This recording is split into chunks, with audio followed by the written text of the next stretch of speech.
तो आज हम लोग एटॉमिक स्ट्रक्चर के पार्ट 5 में इलेक्ट्रोमैग्नेटिक वेव, ठीक है, या इसको हम लोग क्या बोलते हैं, रेडिएशन, रेडिएंट वेव।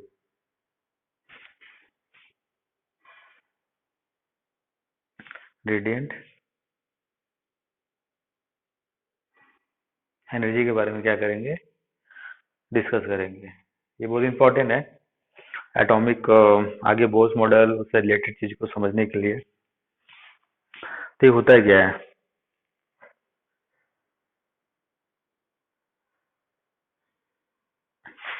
ठीक है। First it is the energy transmitted from one body to another in the form of waves, ठीक है, in the form of waves, and this wave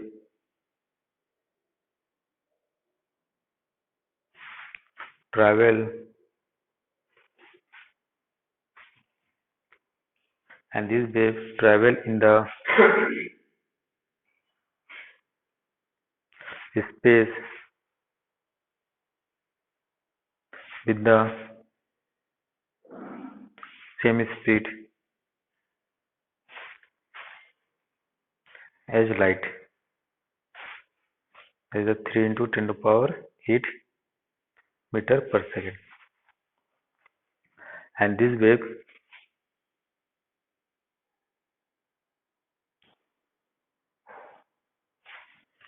known as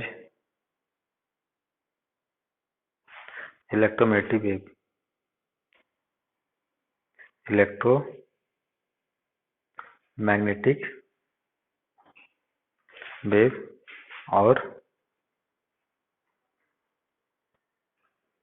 radiant energy, ठीक है। तो इसके बारे में और थोड़ा सा आते हैं। The radiant energy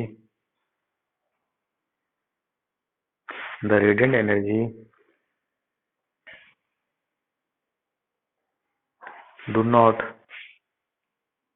need any medium for propagation.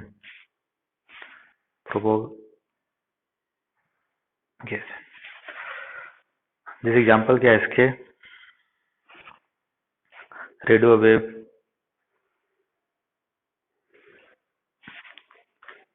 Infrared,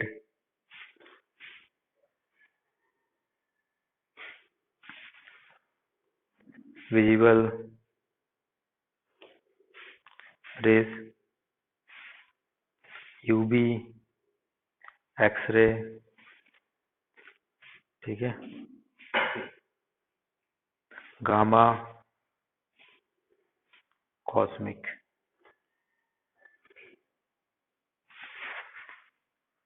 ठीक है। तो इम्पोर्टेंट चीज क्या है इसमें, जो भी लिखूंगा मैं,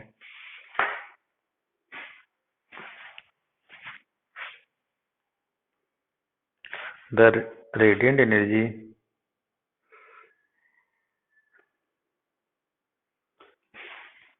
have electric and magnetic field, ठीक है, and travel at right angle to this field। तो यहाँ पे देखो जो इम्पोर्टेंट डिफिनेशन है, what is the electromagnetic wave, तो आपको लिखना है it is the wave which is propagate in a medium propagate in a space with mutual perpendicular electric and magnetic field. तो व्हाट इज इलेक्ट्रोमैग्नेटिक वेव मतलब आपको ये लिखना है the radiant energy have electric magnetic field and travel at a right angle to this field is called electromagnetic wave is called electromagnetic wave, इसको EM भी बोलते हैं, ठीक है शॉर्ट में। इसमें क्या होता है, इसमें इलेक्ट्रिक एंड मैग्नेटिक फील्ड रहता है, ठीक है, जो आपस में क्या रहते हैं, म्यूचुअल परपेंडिकुलर रहते हैं। ये हुआ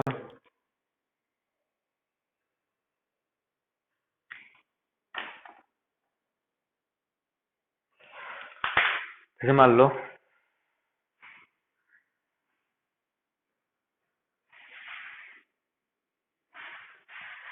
ये क्या हुआ आपका इस प्लेन में, this X, this Y, this Z, this the X plane में मान लो मैं लेता हूं मैग्नेटिक फील्ड।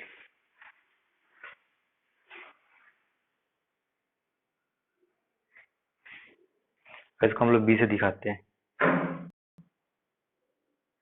ऐसे करके, और इसके परपेंडिकुलर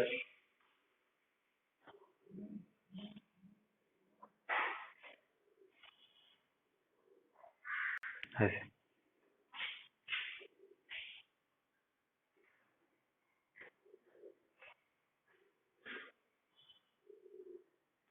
मैग्नेटिक क्या होता है आपका वाला ग्रीन वाला इलेक्ट्रिक फील्ड, इसको हम लोग ई से दिखाते हैं। तो दोनों फील्ड क्या आपस में mutual perpendicular.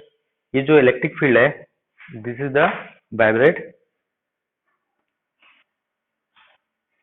In the direction of Y and this is the magnetic field, जिसको बी से दिखाते हैं हम लोग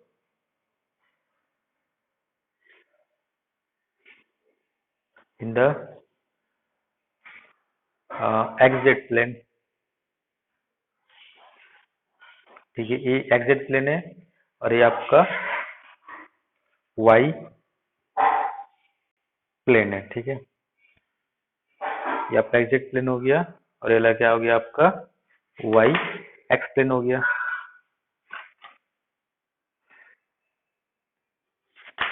तो ऐसा करके दोनों फील्ड के आपस में म्यूचुअल परपेंडिकुलर है। तो इसके परपेंडिकुलर डायरेक्शन में क्या होता है आपका, ये जो डायरेक्शन है इस डायरेक्शन में wave propagation direction in mutual perpendicular field. तो there are two fields which are mutual perpendicular, ठीक है, विच आर म्यूचुअल परपेंडिकुलर होते हैं इलेक्ट्रिक एंड मैग्नेटिक फील्ड, उसके परपेंडिकुलर वो क्या होता है वेव क्या करता है प्रोपगेट करता है, that is called electromagnetic wave. तो what is electromagnetic wave, the wave which propagate in the space within mutual perpendicular field, तो इसको हम लोग बोलते हैं वेव, ठीक है। तो जैसे यहाँ पर मैंने radio wave, infrared, visual etcetera दिया है। अब देखो यहाँ पर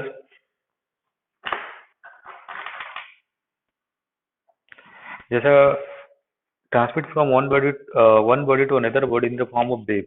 तो वेव कैसा होता है, हम लोग छोटे क्लास में पढ़े होंगे, वेव ऐसा होता है, ठीक है, तो ऐसा होता है। तो वेव का डायरेक्शन ये हो गया, जैसे मान लो एक रस्सी है, एक यहाँ से उसको पकड़ कर जर्क दिया, तो जर्क देने के बाद ऐसा करके बन गया है, ठीक है, ठीक है, हो गया आपका वेव। तो यहाँ पर वेव है। तो एक चीज याद रखो कि कोई भी बॉडी मान लो वेलोसिटी v से मूव कर रहा है, moving with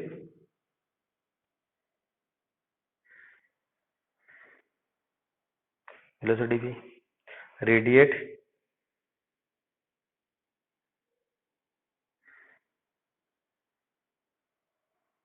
wave, radiate wave with certain energy. तो हम लोग जैसे चलते हैं दौड़ते हैं तो हम लोग से भी क्या होता है, वेव रेडिएट होता है। तो वेव रेडिएशन को हम लोग ऐसा दिखाते हैं सिंबल में, ऐसा। तो any moving body which has some velocity v and mass m, then it radiate wave, moving body moving with velocity radiate wave with certain energy। ठीक है, इसके बारे में डिटेल हम लोग आगे पढ़ेंगे। ठीक है, नेक्स्ट आते हैं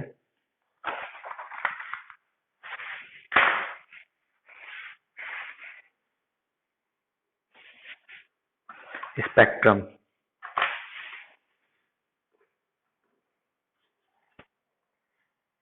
एनर्जी स्पेक्ट्रम के बारे में सुने हो पहले? एनर्जी स्पेक्ट्रम, हाँ, कुछ सुनो एनर्जी स्पेक्ट्रम के बारे में?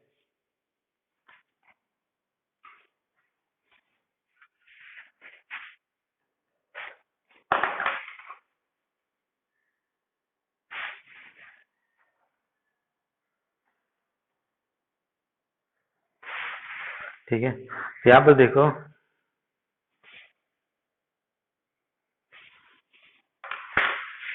टेबल बनाता हूँ पहले मैं। ठीक है,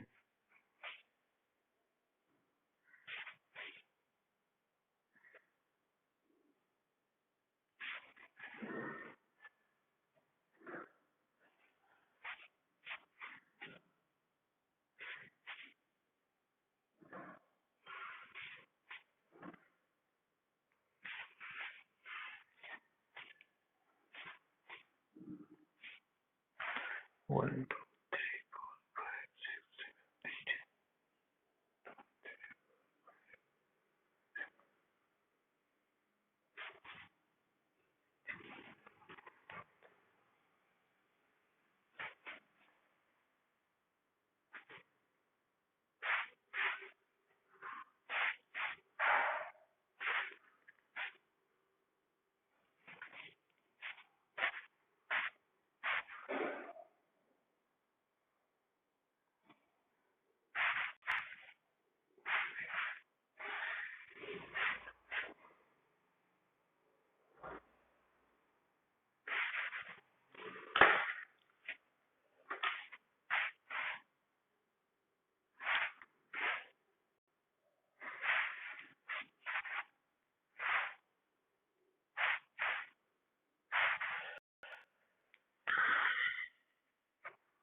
तो देखो यहाँ पर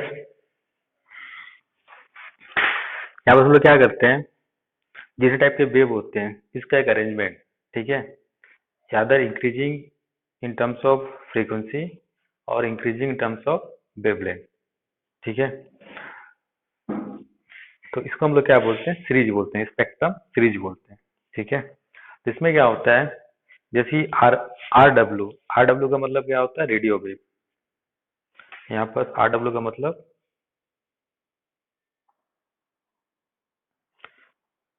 रेडियो वेव, एम डब्ल्यू का मतलब माइक्रोवेव, आईआर का मतलब इंफ्रा, ठीक है, क्या लिखा था मैंने, इंफ्रा रेड, इसका मतलब विजिबल, तो मालूम है। यूवी का मतलब अल्ट्रा, एक्सरे,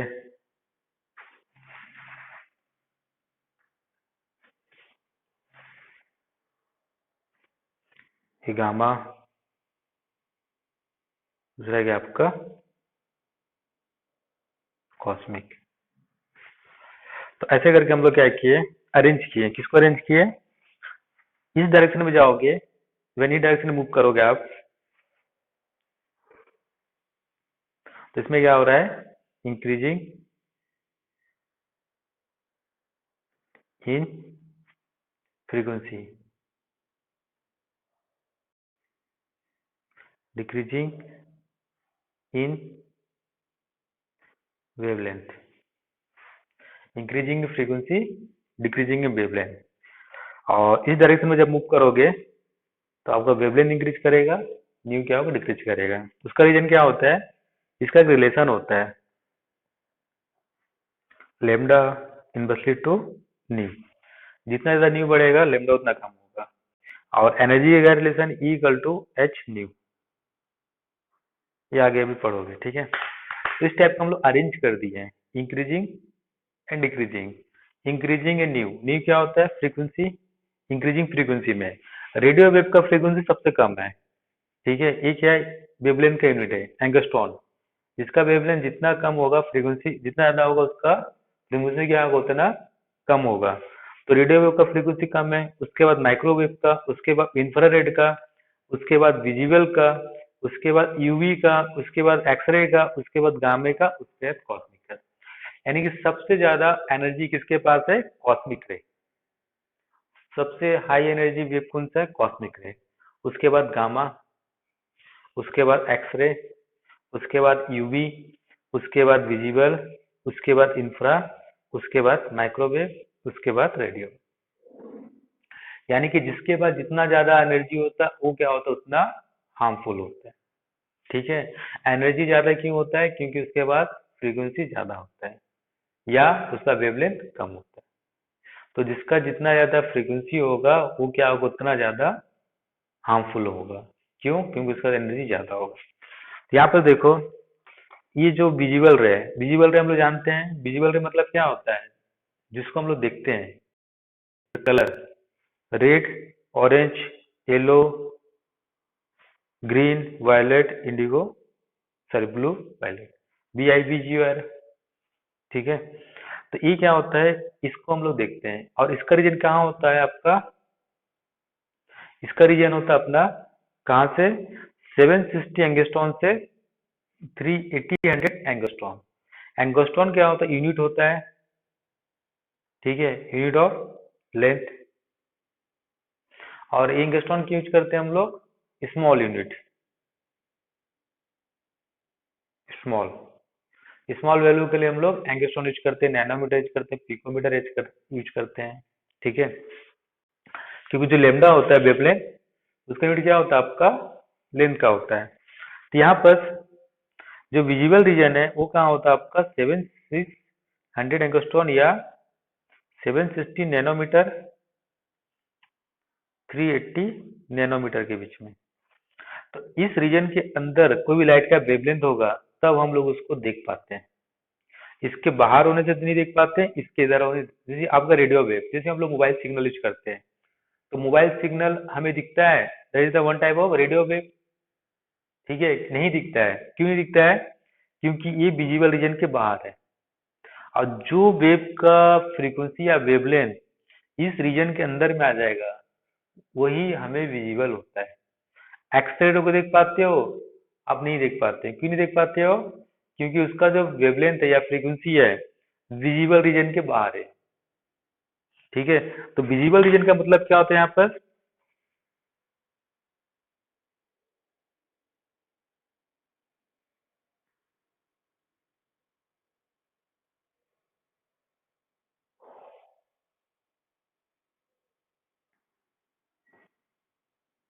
ऑब्जेक्ट।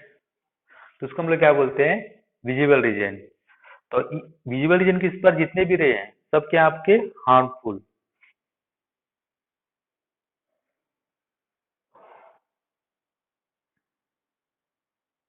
ठीक है, सबसे ज्यादा हार्मफुल ये सब है। जैसे मान लो एक्सरे, यूवी, अल्ट्रावायलेट जो बोलते हैं, यूवी रे हार्मफुल होता है आंखों के लिए। गामा रे तो सबसे ज्यादा होता है, कॉस्मिक रे जो यूनिवर्स में मैंने स्पेस में हमारा पाया जाता है। तो विजिबल रीजन के अंदर किसी भी रे का आएगा तो वो आपको दिखेगा। विजिबल रीजन के इधर आने से नहीं दिखेगा, विजिबल रीजन के उधर आने से नहीं दिखेगा। रेडियो वेव इसका अच्छा एग्जाम्पल है। मोबाइल का जो सिग्नल होता है लाइक ए रेडियो वेव होता है।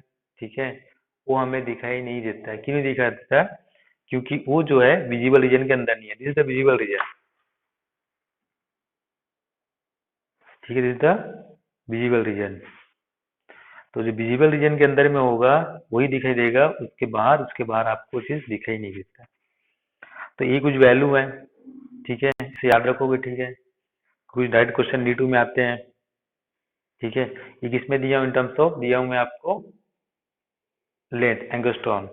और रिलेशन ये होता है, तो यहाँ से भी लिख सकते हो lambda c by nu. C is the velocity of light. C is the velocity of light. तो इसको हम लोग बोलते हैं सीरीज, बोलते हैं स्पेक्ट्रम सीरीज। यहाँ से समझ में आया?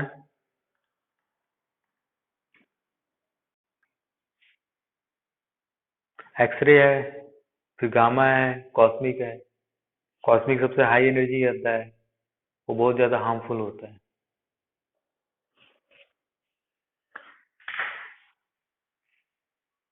ये ये लिखा हूं मैं वेवलेंथ। ठीक है, ये 150 एंगस्ट्रॉन, ये 0.1 एंगस्ट्रॉन, 0.01 एंगस्ट्रॉन। वेवलेंथ जितना कम होते जाएगा, उसका एनर्जी क्या होगा? उतना ज्यादा होते जाएगा। ई इनवर्सली टू 1 अपॉन लेमडा, तो डायरेक्टली टू। यानी कि दो दो वेव बोल दे जाऊंगा, जिसका एक वेवलेंथ दिया हूँ 10, दूसरे का दिया हूँ 20। तो कौन सा ज्यादा हार्मफुल होगा? जिसका वेवलेंथ कम होगा। क्यों कम? क्यों होगा? कम होने से उसका एनर्जी क्या होगा? ज्यादा होगा। तो इसका वेवलेंथ कम है। देखो यहाँ पर, देखो 10⁻14 है, और यहाँ पर 10⁻⁻4 है। ठीक है, 14 - 4 तो ये बहुत कम है। वेवलेंथ कम है तो एनर्जी क्या होगा? ज्यादा होगा। तो जो कॉस्मिक रे होता है, हाई एनर्जी रे होता है, और it is the very harmful two objects.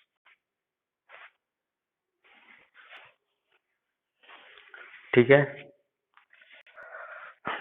अब आते हैं नेक्स्ट। तो इस सीरीज के अरेंजमेंट को हम लोग क्या बोलते हैं? Spectrum series. नेक्स्ट देखो,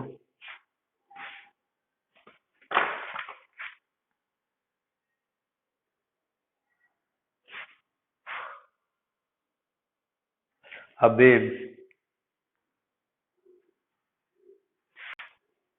is characterized by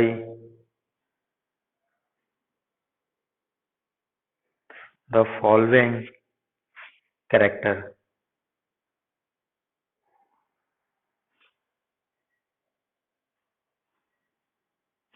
ठीक है, द फॉलोइंग कैरेक्टर या फॉलोइंग कैरेक्टरिस्टिक या पैरामीटर। ठीक है, तो पहले आते हैं हम लोग वेवलेंथ। तो सबसे पहले वेव का डायग्राम बना देते हैं यहाँ पर। जैसे मान लो तो वेव मैंने बताया था ऐसा होता है,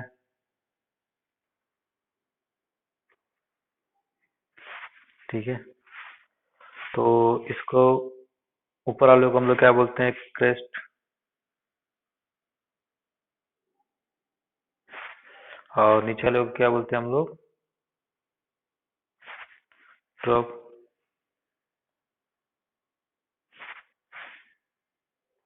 और वेव ऐसा प्रोपेल्ड हो रहा है, और वाइब्रेटिंग सोर्स इधर क्या डायरेक्शन में,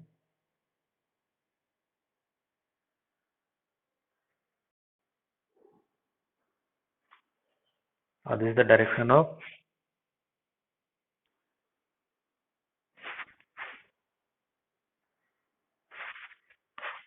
प्रोपोगेशन। ठीक, वेव इधर जा रहा है, तो this is called crust, this is called trough, ऐसा होता है, ठीक है। तो पहले आते हैं हम लोग सबसे पहले वेवलेंथ। वेवलेंथ क्या होता है,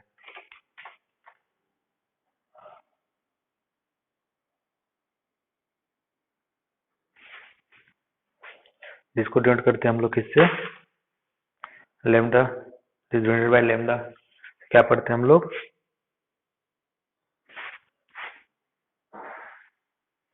लेमडा। तो इसको डिफाइन कैसे कैसे करते हैं, देखो। एक डिफाइन इसको लिखते हैं जो क्लास 9 में पढ़ते आ रहे हो, और defined as the distance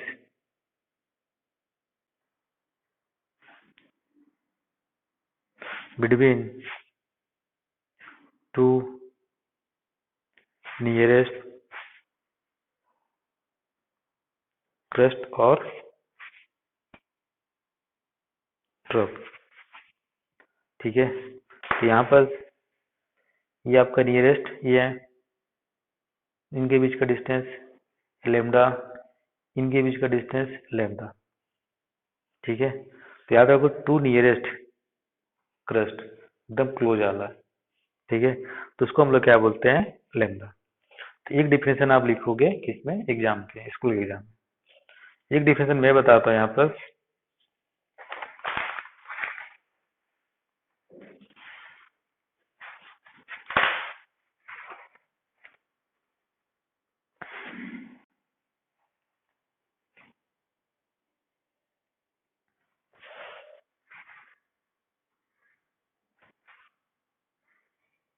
minimum distance between two particles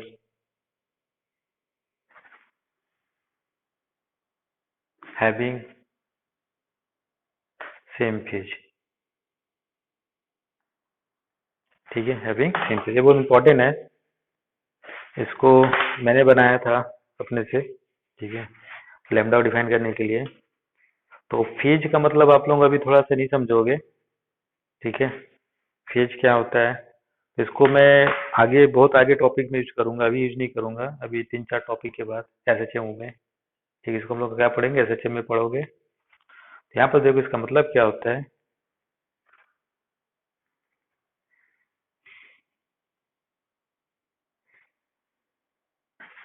तो यहाँ पर जो पार्टिकल है, यहाँ पर जो पार्टिकल है टॉप मोस्ट पर है, ये क्या होते हैं, सेम डायरेक्शन में, ठीक है, और सेम पोजीशन में।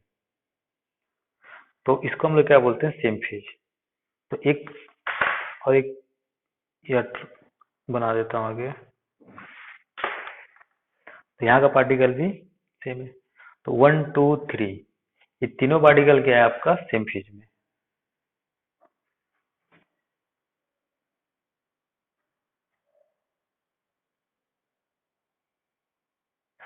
ठीक है। बिकॉज पोजीशन, सेम फेज का मतलब क्या होता है, position and direction of velocity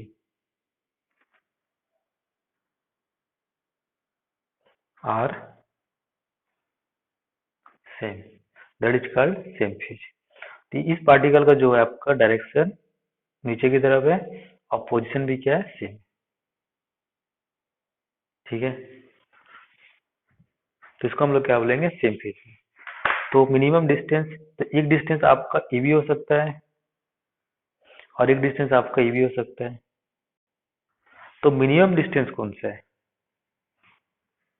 तो मिनिमम डिस्टेंस आपका कौन सा है, ई है। तो इसको हम लोग क्या बोलेंगे, लेमडा। तो लेमडा होता है the minimum distance between a particle which having same phase. ठीक है, अब यहां से भी देख सकते हो आप,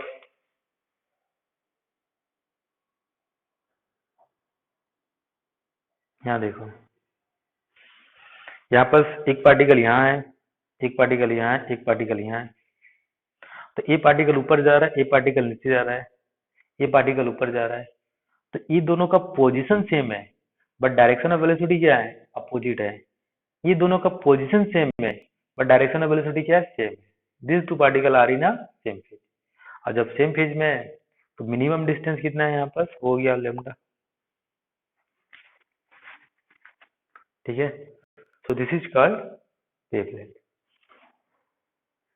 तो फेज मतलब क्या होता है, जनरली पोजीशन, और सेम फेज का मतलब होता है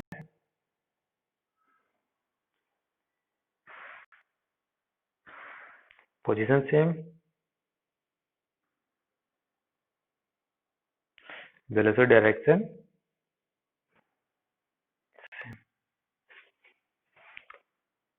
तो इसको आगे बहुत आगे यूज करूंगा। नेक्स्ट क्या होता है आपका, unit, it is major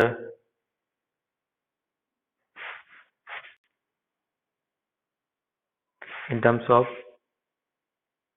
E naught. E naught के ऊपर पढ़ते हैं एंगोस्ट्रॉम। पीएम क्या होता है आपका, पिकोमीटर।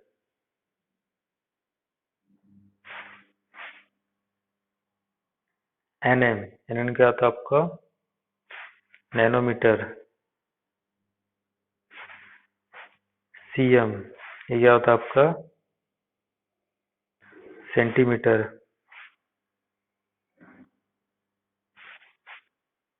एम, एम क्या होता है आपका, मीटर। तो these are the unit, and these are the, हम लोग जो पढ़े यहाँ पर, this is the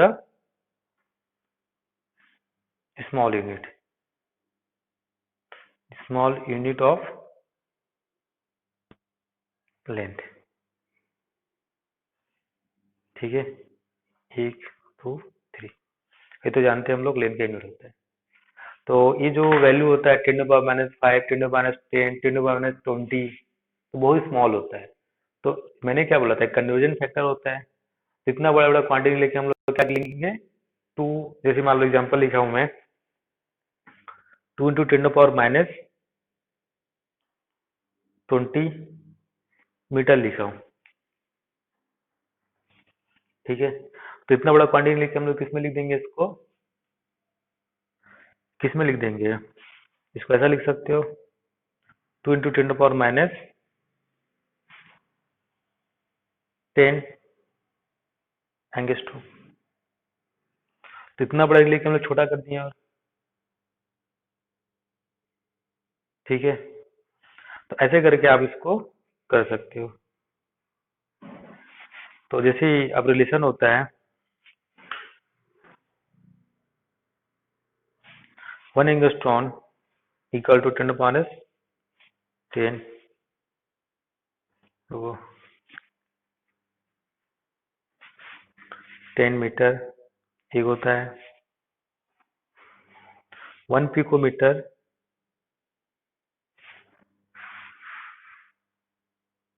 1 nanometre 1 centimetre, तो मालूम है, तो ये सब कन्वर्जन फैक्टर है।